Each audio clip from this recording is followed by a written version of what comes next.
everyone, it's Annabelle and welcome back to my channel. In today's video we're going to be unbasketing this beautiful purple Vanda that I've got in front of us and putting it into a glass vase that I got today on my lunch break at work, which I have put a hole in to convert to a semi-hydro vase. And I think it'll do absolutely perfectly for this Vanda. Now, this is one of the Vandas that I said I was going to leave alone, along with the Princess Mikasa. It's a no ID purple Vanda hybrid that I got from a garden centre around the same time as my Princess Mikasa. Now, it could be a Vanda Pachara Delight, it could be a lot of different Vandas that all look very similar, so it's just my no ID purple Vanda. Even the Princess Mikasa do a purple version which looks very like this, so I really couldn't tell you the ID. It's a beautiful, beautiful Vanda. It flowers for me so regularly and it's so easy to care for and so easygoing.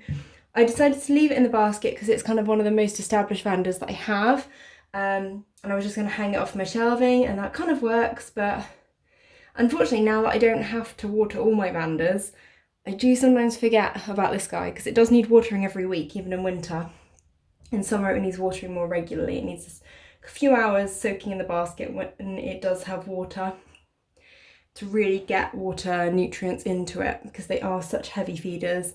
They're really thirsty monsters because they have to grow such large structures, so you can kind of understand it. But for me, I would just like to put it in a vase. I think it's been soaking now for 3 or 4 hours. I put it in when I got home from work, and this is the thing, it doesn't it's just remembering to do it, and I know that's bad, but I only have 1 day a week off to spend with the orchids, and I've got several hundred other orchids to water in that time, so it would just fit in better if this one went with the other Vandas and was on the same watering schedule rather than the basket soaks. So I'm going to start off. I wanted to film this process because it's probably not going to be the easiest thing to do. I imagine we've got quite a few roots attached to the basket, and I think it'll form quite a good starting point to see me put it into semi-hydro and see how it does, because this is just a standard Vanda. It's not like a Rinca Stylus or an Aerides hybrid that are more moisture loving. It's just a standard hybrid that many people will own if they own Vandas. So I'm going to start off with removing the hangers, which was an improvised hanger that I made, which worked super well. Before I ordered any hangers and things, this basket was one of the first baskets I ordered from Peter White Orchid Accessories in the UK before I discovered that Roll could do them much cheaper. Got the hanger off, improvised from 2 coat hangers. It was very soon going to need a larger hanger anyway because it's got quite big. When I got it, it was sort of this size, so it's grown quite a lot. It didn't have many roots when I got it. It was just a discounted garden centre one. Our garden centre has started getting Vandas in more often than even Oncidiums, it seems, so they seem to sell well, I guess. And the reason I wanted to do this now, even though it is in flower, I've been waiting weeks and weeks for these flowers to fade, they're not going to fade anytime soon, is we actually have actively growing root tips on it, so it's kind of trying to grow as well as flower. And it's annoying that I'm going to have to kind of work around this flower spike, but at the same time these flower spikes can last a long, long time. So I've got my tools here to detach it from its basket. It is unfortunately going to get potentially detached using a knife. We'll have to see how bad it is. I'm just going to bring you down closer while I work on it so you can see the root zone a little bit better. Hopefully that's in close enough. And we're going to start working on it. So first of all, we're going to try and empty out some of this media, and I'm just going to put some gloves on. Okay, gloves are on, and we're going to start off with tipping out some of this bark and moss that's in here. So I put this in a mixture of bark and moss, maybe. I'm trying to think when I would have actually done this. Maybe a year ago? Can't remember. It was the first Vanda I basketed, and I tried it bare root in the basket for a while and it just wasn't working. So I then just filled around it with bark moss mix. I can't remember when I did that, but it was basically one of the first Vandas I ever owned and one of the first Vandas I started trying this media on. It worked really well. and it really helped me out with watering because I'm not available to water every day, so this really helped me out. But I've since discovered that Vandas can be converted to semi-hydro, or at least some of them can, and therefore I would like to try this one in that because it's extremely thirsty and I definitely don't water it in, like, it would prefer to be watered more often than once a week. This media allows me to, it gives me a bit more flexibility, but this Vanda definitely would like watering more than once a week. I barely ever see happy sap on it, which I'm getting with all my other Vandas now that they're in semi-hydro. And I used to get it more, I think, when I was watering daily in summer. It really does want more watering, but in winter I kind of want to let the media dry out a little bit because it is in like a bark moss mix, and I know it's in a basket so it dries a bit quicker, but moss can get a little bit suffocating, I think, compared to like LECA. So Vandas, obviously, traditional media is not moss, it's purely experimental if you decide to put them in moss, so I've been erring on the side of cautious a bit with them. In summer, not so much. When it's hot, I think they can definitely tolerate a lot more water and they really love it. But when it's colder in winter, it's not so ideal. This isn't going to be easy without damaging roots, but I'm going to do our best. And that is all that we can do. And it's extremely vigorous. Whatever happens, it will recover, even if I break a few root tips. But the ideal is not to break root tips. So we will be aiming for no broken root tips. Whether that happens or not is a bit of a different story. And I'm going to make a mess everywhere with this bark. So I think what I'm going to do now is try and... There we go. Remove the bits of Vanda that I can from the basket. So, trying to make as little mess as possible here. So we've got one root coming out there. So that is the one I'm going to start off with. It has an actively growing root tip. So I'm going to try and preserve that.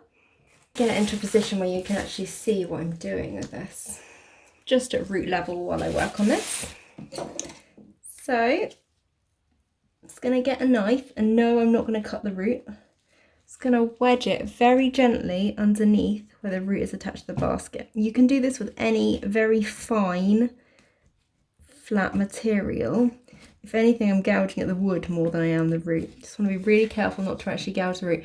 If the volumen does get damaged, however, it's fine, it'll survive as long as you don't cut through the actual root there.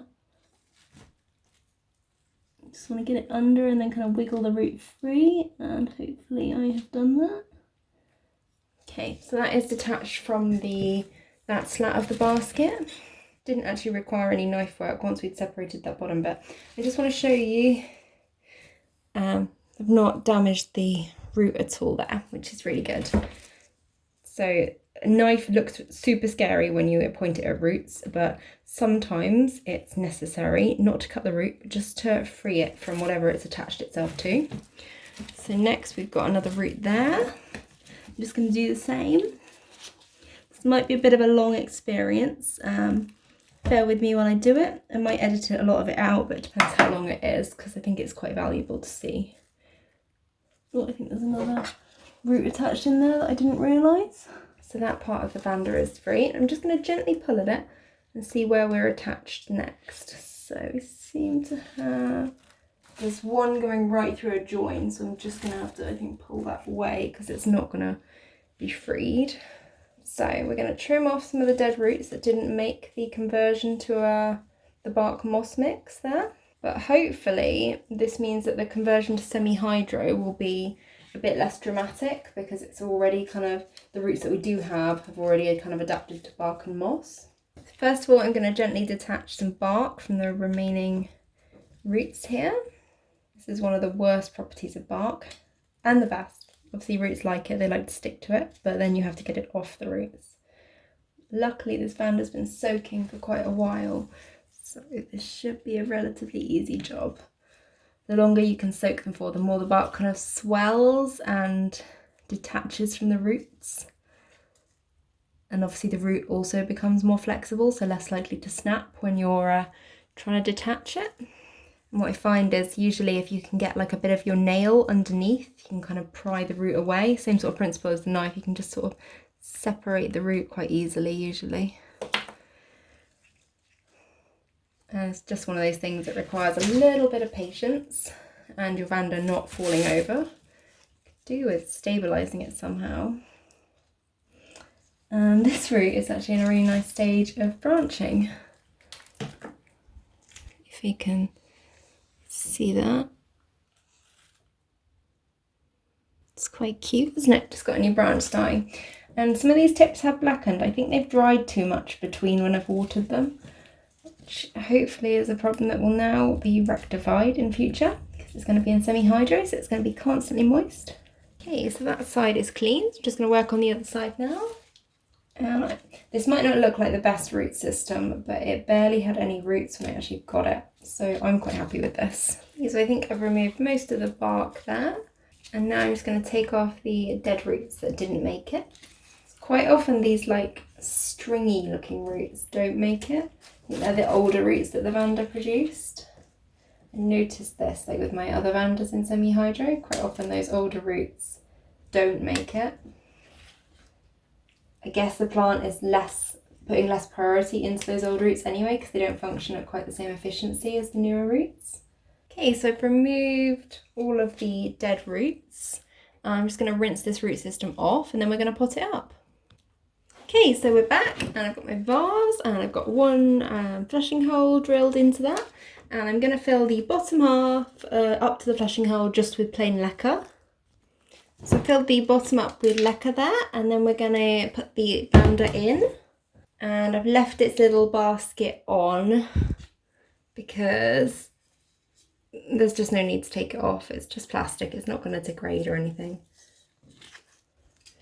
So just trying to position all of the roots in. Okay, and we're all in there, and we don't want to pot it too low. So I think that should be about fine level-wise.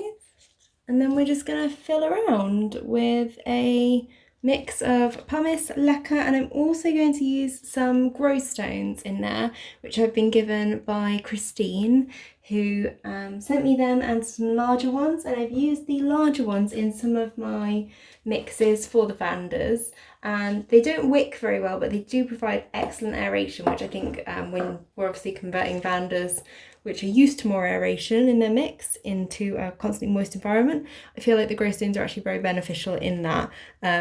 Pumice does a very good job also at doing this, but pumice does retain a bit more moisture, so I've just been kind of mixing the growstones in. It's too early to tell really whether the mixes with the growstones in are doing better, but I quite like what they do in a mix, so I've been adding them in. So I'm just going to add some of the smaller ones in this one as well. Okay, so that is my Vanda all potted up into its new home, and as you can see I've got very heavily LECA at the bottom where the wicking efficiency doesn't matter so much, and then I've got quite a lot of pumice mixed in and a few of the little growstones. But just try and give you a bit of a close-up of this mix. You can see it's still quite airy, and the growstones are like incredibly airy. If I show you a growstone close up, can you see how airy it is? You can probably see all the little tiny air pockets in it. It's basically mostly air. Even more airy than pumice and even lighter than pumice, so I think this will be really great for it.